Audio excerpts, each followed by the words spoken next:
आजची रेसिपी आहे मिक्स डाळीपासून बनवलेला कुरकुरीत डोसा। हा डोसा बनवण्यासाठी ना फर्मेंटेशनची गरज लागत नाही, इनो सोडायची।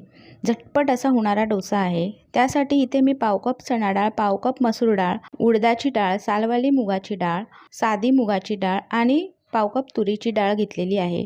या डाळी मी पाव कप या समप्रमाणात घेतली आहे आणि 3 तास भिजत घातली।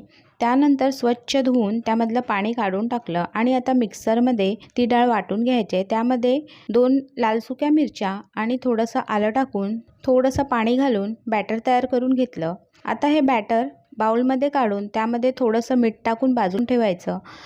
गरज लागली तर त्यामध्ये थोडंसं नंतर पाणी टाकायचं। आता इथे बॅटर तयार झालेलं आहे, तोपर्यंत चटणी करून घेऊया। त्यासाठी इथे मी भावनगरी शेव थोडीशी आणि ओल्या नारळाचे तुकडे, थोडंसं आलं, 7-8 लसणाच्या पाकळ्या, कोथिंबीर आणि 2 हिरव्या मिरच्या घेतल्या। त्यामध्ये थोडंसं चवीपुरतं मीठ आणि गरजेनुसार पाणी घालून मिक्सरला चटणी करून घेतली। मस्त अशी आता चटणी तयार आहे। आता इथे पॅनमध्ये थोडंसं तेल टाकायचं आणि ते तेल एका टिश्यू पेपरने पुसून घ्यायचं। थोडंसं पाणी घालून बॅटर मिक्स करायचं, जास्त बॅटर पातळ नाही करायचं। आता डोस्याचं बॅटर टाकून डोसा सगळीकडे व्यवस्थित पसरवून घ्यायचं। थोडंसं वरून तेल टाकायचं आणि डोस्याच्या थोड्याशा कडा सुटल्यासारख्या वाटल्या की डोसा पलटी करून घ्यायचा। मस्त दोन्ही साईडने कुरकुरीत असा डोसा होतो।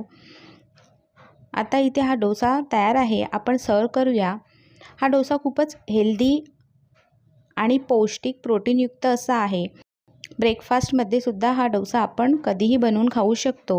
तुम्ही सुद्धा मिक्स डाळीपासून बनवलेला हा डोसा एकदा नक्की ट्राय करा आणि जर रेसिपी आवडली तर चॅनलला सबस्क्राईब करून बेल आयकॉनवर क्लिक करायला विसरू नका।